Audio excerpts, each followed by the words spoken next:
titiwala doon po sa pangako ng Diyos kung kaya't nandirito tayo na nagkatipon sa dakong ito. Yun din po sa mga kapatid natin na joining online. We are standing on the promises of God. We are uh, trusting doon po sa mga pangako ng Diyos. At sa ating Bible study sa umagang ito mga kapatid ay ipagpapatuloy lamang po natin yung ating tinatalakay na serye. Doon po sa aklat ng Genesis, we are now in our 6th lesson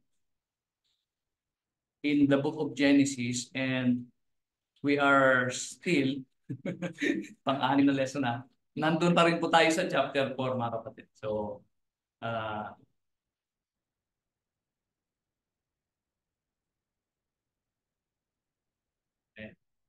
bago po tayo dumiretso doon sa chapter 4 ay atin munang i-recap yung ating mga previous na mga napag-aralan. And we have studied in chapter 1 yung creation, yung paglalang ng Diyos sa lahat ng bagay. So, 6 days He created everything, and the 7th day, God rested. In chapter 2, nakita po natin doon yung the life in the garden. O, nandun si Adan. And then God also created the woman, si Eve, to be Adam's companion. So ito po yung binabanggit ko po dito mga kapatid. Ito po yung mga highlights. Ito yung mga main topic po in each chapter. Sa chapter 3 naman po, ang pinaka-main topic po dyan yung temptation.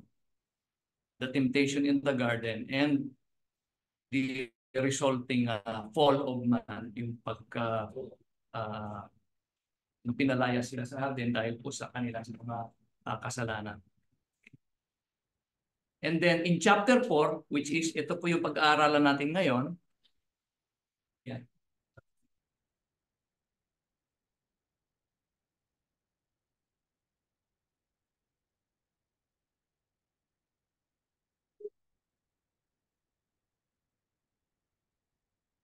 Chapter 4, this chapter are consist of, or is rather is consist of the 4 parts. Una po yung from verse 1 to verse 10, ito po yung pinatay ni Cain, si Abel.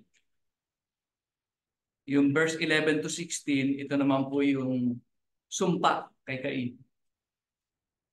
At verse 17 to 24, yung pamilya ni Cain, yung kanyang mga naging anak. So yung lineage ni Cain.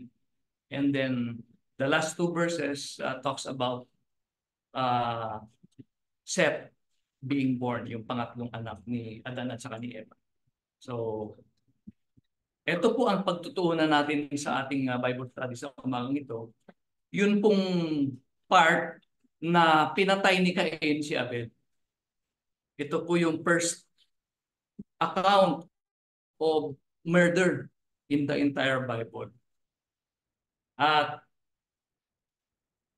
titingnan po natin mga kapatid, ano po ang nag-trigger kay Cain para patayin po si Abel. And makikita po natin as we read along, and I hope you have been reading your Bibles in your own homes. Mababasa po natin dyan sa chapter 4 na Cain got jealous of Abel because God did not accept his offering. Nagselos po siya kasi nakita niya yung kay Abel tinanggap ng Panginoon. Pero yung kanya, hindi nilingap ng Panginoon. And so, that is the question that we are going to look at this morning. Bakit? Why was the offering of Cain not accepted by God? Bakit hindi nilingap ng Diyos yung handog ni Cain? No? Tuloy po natin mga kapatid. So, if you have your Bibles with you,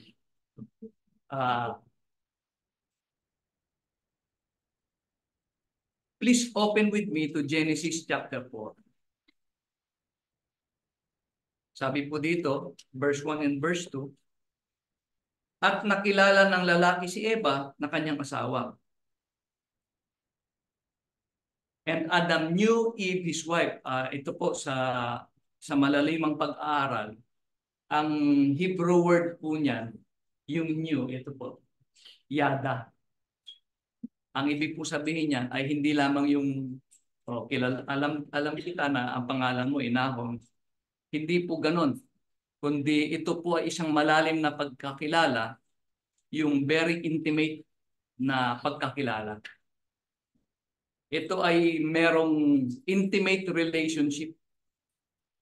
Kung sa Tagalog po, no, sa ibang translation, ang sabi po diyan ay sumiping. So nagkaroon sila ng, siyempre mag-asawa sila, sumiping sila sa isa't isa at nagkaroon sila ng anak. Ayun po. At ito nga po, ipinanganak si Cain. And in verse 2, and again, so nagkaanak ulit si Adan at saka si Eva. At ang pangalan naman ng pangalawa ay si Abel. Now, Abel was a keeper of sheep. At si Abel ay tagapag-alaga ng mga tupa, datapwat si Cain ay mangbubukid ng lupa. So, dito po makikita po natin mga kapatid na si Cain ay isa pong farmer. Kung matatawag po natin sa lingwahe ngayon, Cain is a farmer.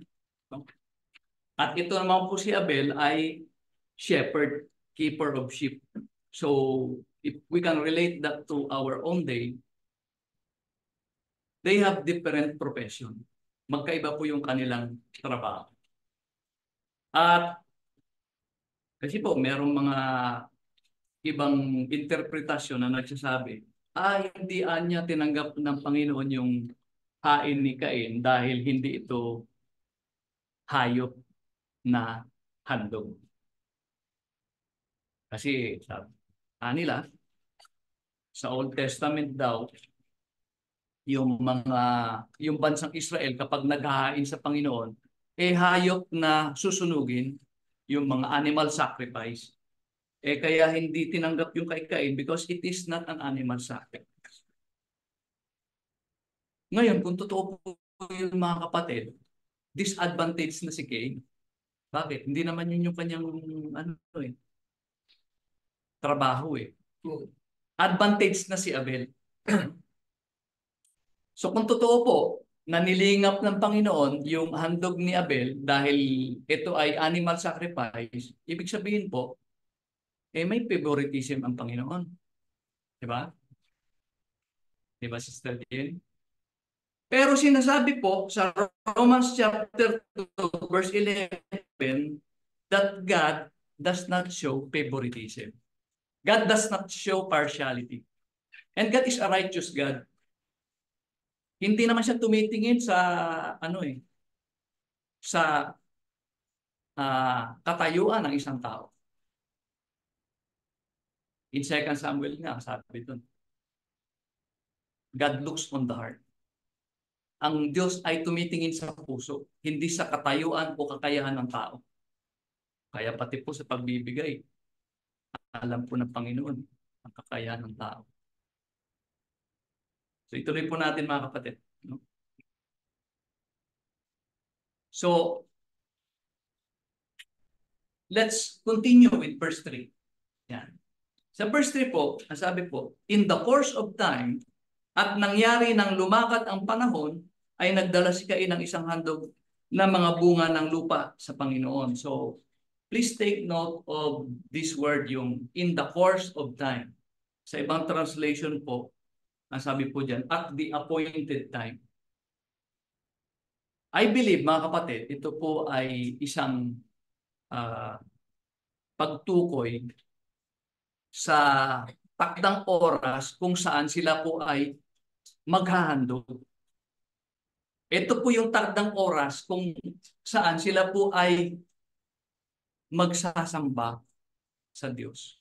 This is the appointed time to offer their sacrifice. This is the appointed time for them to worship God.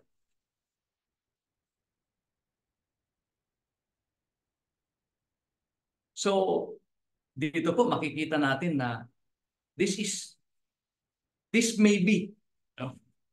This may be the first account of worship in the Bible. Di ba kung babasahin po natin yung kasunod na mga aklat nitong Torah, yung aklat ng Exodus, Leviticus, Numbers, makikita po natin dyan na ang bansang Israel, kapag sila po ay sumasamba sa Diyos, sila po ay naghahandog ng mga hayop na kanilang papatayin at susunugin. So, I believe, that is why I believe na ito po yung first account of worship in the Bible. No?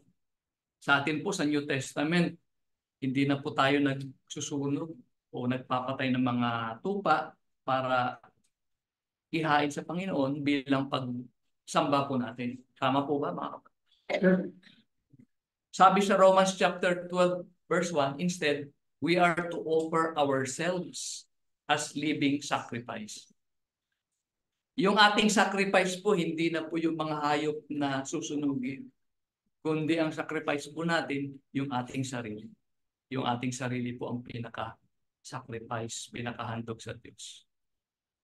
Which is, sabi niya doon, Romans chapter 12 verse 1 and 2, which is your acceptable service of worship. So, tuloy po natin. Sa verse 4, sabi po dyan, and Abel brought at nagdaral rin naman si Abel ng mga panganay ng kanyang kawan at ng mga taba ng mga yaon at nilingap ng Panginoon si Abel at ang kanyang handog. Datapwat hindi nilingap si Cain at ang kanyang handog. At nag-init na mainam si Cain at namanglaw ang kanyang mukha. So, nabanggit po dyan, mga kapatid, na sabi po sa ibang translation, the Lord had the respect o the Lord had regard. The Lord looked with favor, sabi po doon sa NIV translation, on the offering of Abel. Kung atin pong ilalagay yan, mga kapatid, sa isang ilustrasyon para mas maganda po yung ating comparison. No? I-compare natin yung pagkakaiba ng offering ni Abel at saka yung offering ni Cain. Sabi diyan sa verse 4, Abel's offering was accepted by God. So, sabi niya, the Lord had regard, the Lord had respect, the Lord looked with favor. So, to put it simply, the Lord accepted the offering of Abel. And in contrast, yung kay Cain ay hindi tinanggap ng Panginoon. It was not accepted by God. Sabi po doon sa verse 5. The Lord had no regard, He had no respect, or in NIV, He did not look with favor on the offering of Cain. Kaya po ito si Cain ay nag-init na mainam at namanglaw ang kanyang mukha. Galit na galit po siya. Tuloy po natin, mga kapatid, basa. So sa verse 6, no? The Lord said to Cain, at sinabi ng Panginoon kay Cain, bakit ka nag-init? At bakit namanglaw ang iyong mukha? Kung ikaw ay gumawa ng mabuti, di ba ikaw ay mamarapatin? At kung hindi ka gumawa ng mabuti, ay nahadusay ang kasalanan sa pintuan at sa iyo'y pahinuhod ang kanyang nasa at ikaw ay papanginoonin niya. So, ano po, mga kapatid? Ano po ang napansin niyo, mga kapatid, dito sa dalawang talatang ito? What have you noticed in these verses?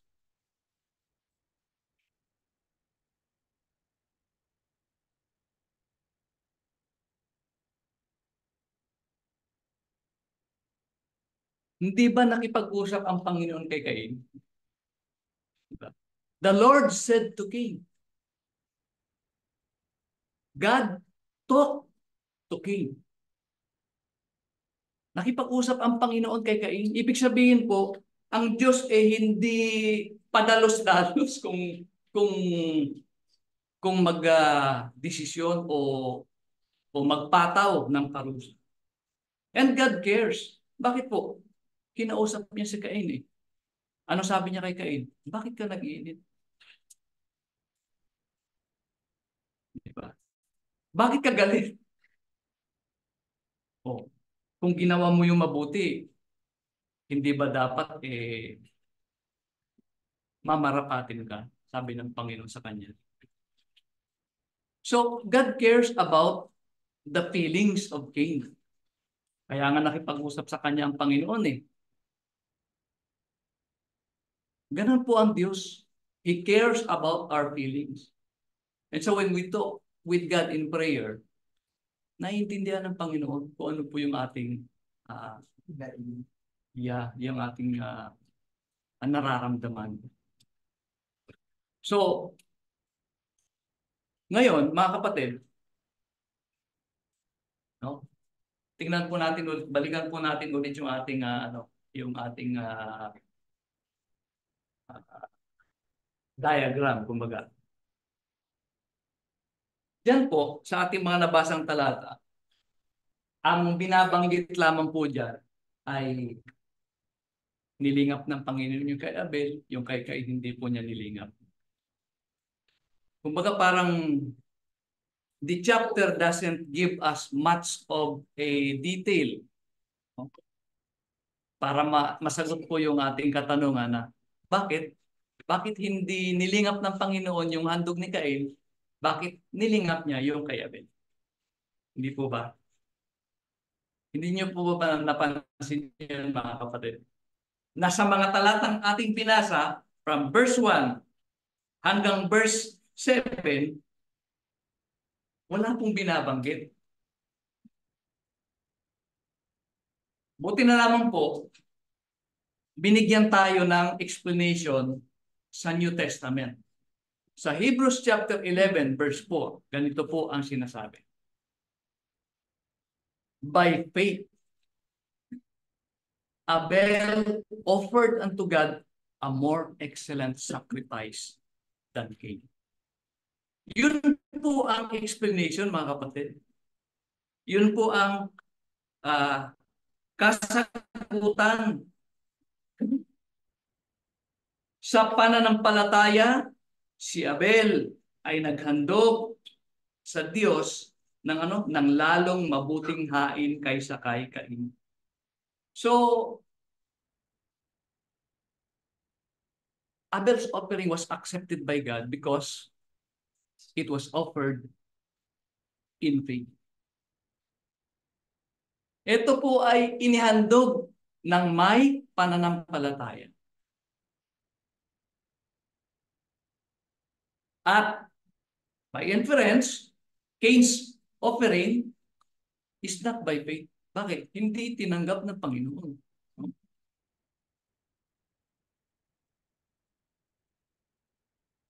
God was not pleased by the offering of Cain because it was not offered by faith. Sabi po, doon sa verse 6, diba binasa po natin yung Hebrews chapter 11 verse 4. Sabi po sa verse 6, without faith, it is impossible to please God. Kaya po hindi nalugod ng Panginoon doon sa handog ni Cain kasi hinandog niya ng walang pananampalataya. Without faith, it is impossible to please God. No? Ngayon, mga kapatid, baka merong magtanong or naglalaro sa isipan ninyo, paano yung yung ano ba itong faith? How is it to offer in faith?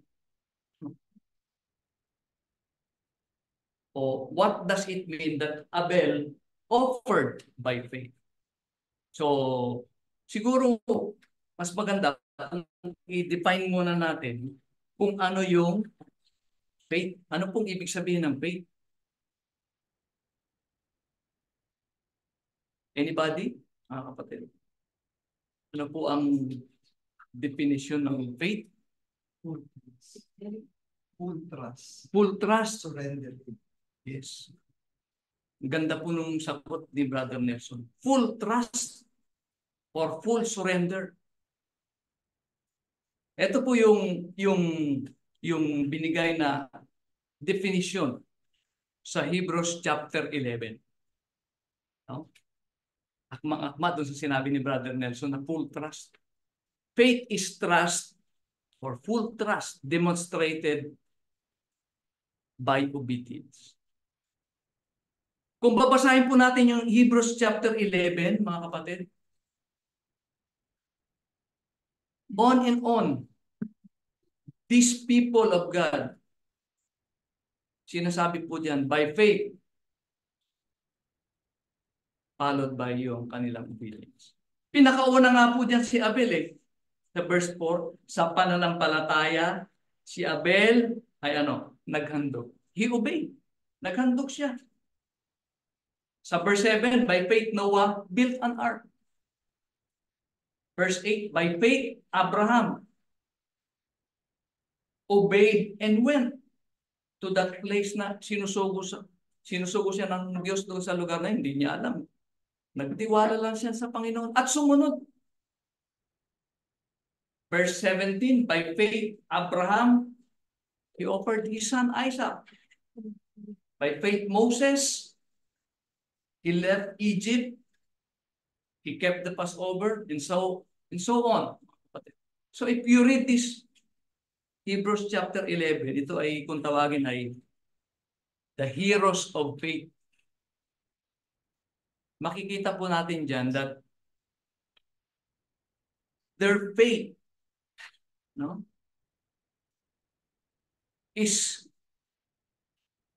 they trusted God and they obeyed. Sila po ay nagtalima. Faith is trusting God and whatever God commands, you obey. Kagaya po ni Noah. He trusted God and he constructed an ark according to the plan of God. Si Abraham, nagtiwala sa Diyos at sumunod. Iniwan niya yung kanyang bansa, yung kanyang lupain at pumunta doon sa foreign land. Kasi yun po yung plano ng Diyos para sa kanya. Yun po yung kaparaanan ng Diyos. So faith is doing something according to God's plan or God's standard. At ito po yung ginawa ni Abel. Siya po ay nag-offer ng kanyang offering according to God's pattern or standard. In contrast po, si Abel, si Cain,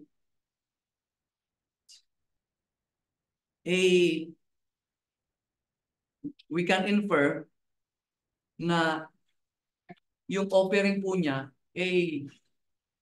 according to his own standard. Hindi niya sinunod yung standard ng Diyos. Bakit ko po nasabi, mga kapatid? Na hindi niya inoffer yung kanyang offering according to the instruction of God. Bakit? Nagbigay ba ang Diyos ng instruction? Malamang. Nakipag-usap siya sa kanila Di ba? Nakikipag-usap ang Diyos sa kanila So malamang, binigyan sila ng instruction kung ano ang gagawin sa kanilang paghahandog. At ito si Abel, sinunod niya yung pattern o yung standard na binigay ng Diyos. Samantalang si Cain, sinunod niya yung kanyang sariling standard o yung pattern. Because he did it without faith. He did not trust God. So,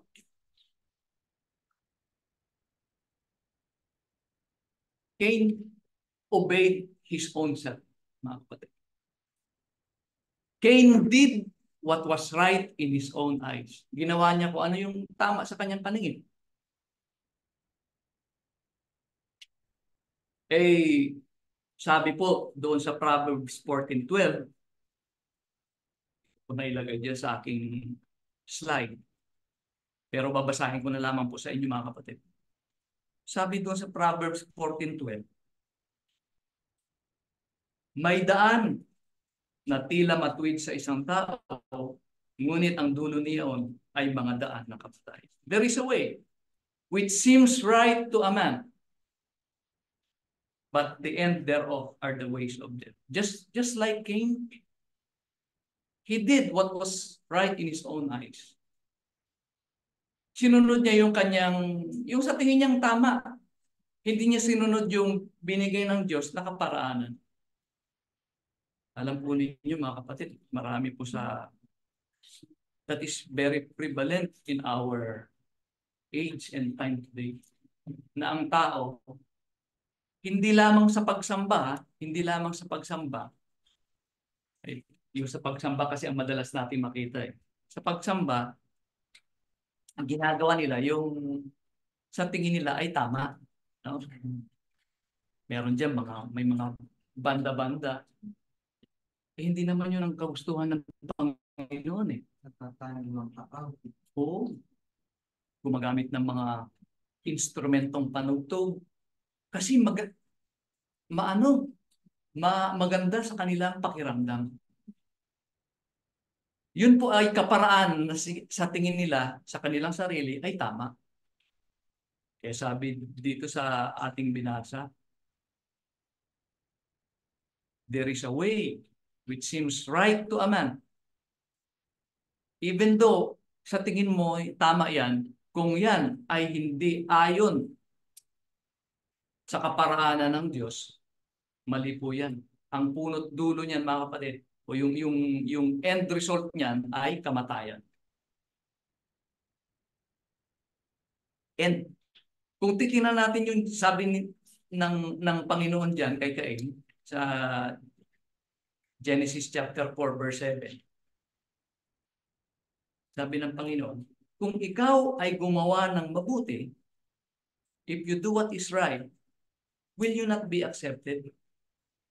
Ano po yung right na yon o tama o mabuti? Eh, walang iba po kundi yung kaparaanan ng Diyos, yung kanyang standard o yung pattern.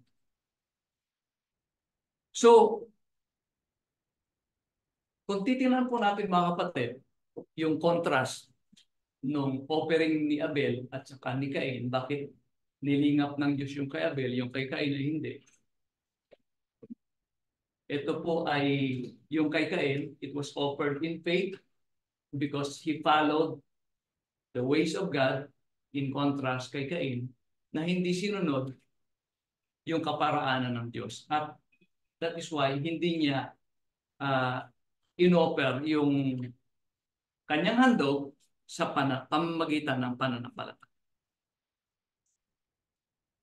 What else? What else mga kapatid? No?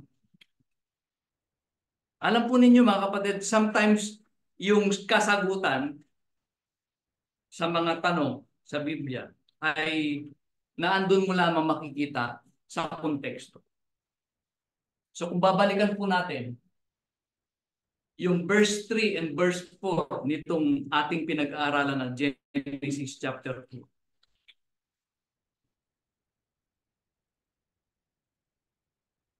Tanong ulit, ano po ang inyong napansin sa mga talatang yan?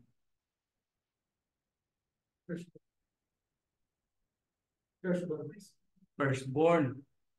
Mainam. No? Maganda. Tama po yung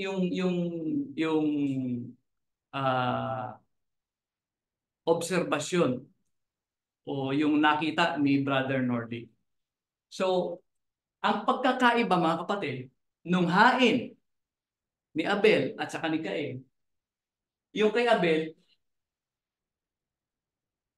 hinandog niya yung firstborn nung kanyang kawan.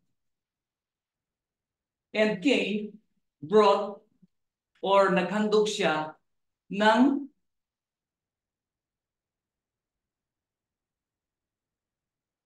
galing sa kanyang uh, mga pananim. No? Makikita po natin dyan na yung inoffer ni Cain, parang ordinaryo lang. Bakit? Kasi kung i-compare mo doon kay Abel, Abel offered the best to God. Bakit ko po nasabing the best? Yung sinabi ni Brother Nordic. The firstborn. Yung panganay. No? Pinili talaga ni Abel, pinag-isipan niya mabuti, pinili talaga niya. He chose the best from his flock. He chose the firstborn as an offering. And sabi po sa ibang translation, no, ibang translation, sabi, the fattest, yung pinakamataba. The firstborn of his flock and of their fat. Alam po ninyo yung taba, mga kapatid. The fat. Kaya po, special yung mga handog na pinakamataba. Kasi po yung taba, kapag ka ang bansang Israel ay if you read the book of Leviticus, no? Yung taba, hindi po pinapakain sa mga tao. Bakit? Yan po ay hinahandog sa Diyos. Sinusunog yan doon sa dambana. The fat portion of an animal. Isa po yung usok po niyan ay isang samyong napakabango sa Panginoon. And makikita po natin dito sa offering ni Abel that he chose the best for. Pinag-isipan niya talaga na mabuti. Whereas yung kay Cain, ang sabi po doon, sabi po sa Tagalog, sabi po sa Tagalog, at nangyari nang lumalakad ang panahon, ay nagdala si Cain ng isang handog na mga bunga ng lupa sa Panginoon. So, yun lang po pagkakasabi, mga kapatid. So, kumbaga parang hindi masyadong pinag-isipan o hindi siya nag-effort na piliin yung pinakamagaganda sa bunga ng kanyang ani. So, we can see here that the contrast is because Abel offered his offering. He was moved by his faith in God. He offered the best. Whereas Cain, hindi naman siya nagtitiwala sa Panginoon eh. Kaya kung ano na lang siguro yung nakita niyang pitasin doon, yun na lang kinuha niya. At yun yung kanyang inihain sa Panginoon. So nakita po natin yung contrast, mga kapatid.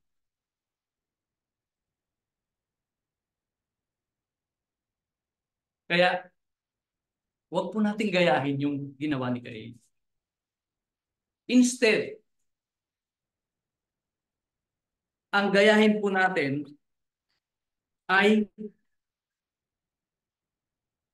yung ginawa ni Abel. He was accepted by God. His offering was accepted by God because he offered his offering by faith, trusting in God that God will reward him. He did it according to God's way, and he offered the best to God. Sana po sa ating araw-araw na pamumuhay, gayahin po natin yung example ni Abel. Let us always offer our best to God.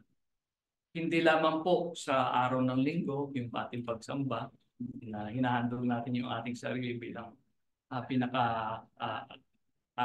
bilang living sacrifice. But sana po each and every day of our lives, we should offer our best to God. And do everything according to God's standard or pattern. Para tayo po, God will look with favor. God will accept our offering. God will accept us. Yan lamang po mga kapatid ang aking maibabahagi sa ating Bible studies sa umagang ito. And I hope meron tayong natutunan kahit na konti. Meron pong katanungan. Yes. Yes. Parang di ba yung ni Kain, yung kanyang once, ang si Abel kasi di ba siya na mga hayop. Yes. Ang si Abel, si Kain naman is mga, is farmer. Yes, farmer. So isip ko lang, baka naman, kasi hindi naman natin sabi kung nakipag-usap talaga ang Diyos sa kanya na ang yung gagawin. Kasi wala nang sa Bible din, di ba? Yes. Yun ang ating assumption. Yes. Ang point ko is, parang kumuha, yun ang ni Kain farmer siya So nasa isip niya, ano i-offer niya? Siyempre yung fruit ng labor niya. Parang yun lang. Yes, as I have explained nga kanina na God does not show favoritism.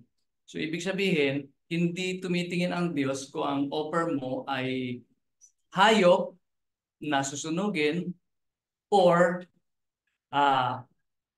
bunga ng lupa, yung crops. Ang tinitingnan ng Panginoon is yung puso mo.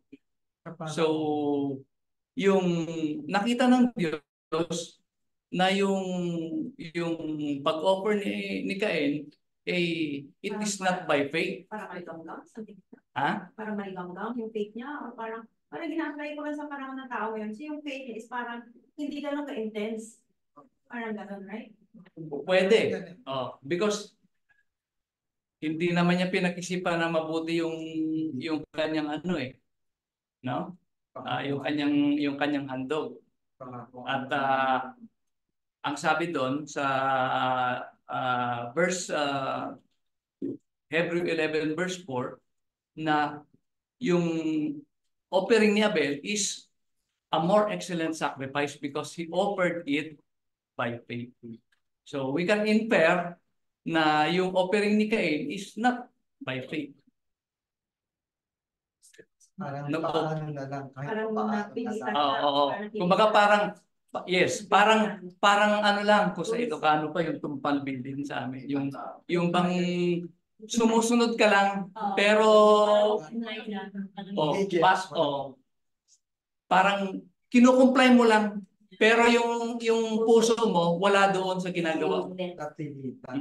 Parang ganun, parang napipilitan ka lang. Skip ups. Which is nangyayari sa Christian life. Kaya po huwag natin gagayahin si Cain. Dapat yung pagpunta natin dito, nakikita ng Panginoon sa ating bawat puso't isipan na talagang wholehearted yung ating pag-offer ng ating sarili sa pagsamba sa Kanya. Meron pa pong tatanungan? Kung wala na po, ay tayo po'y magpapatuloy sa ating pagsamba. Maraming salamat po sa inyong pakikinig.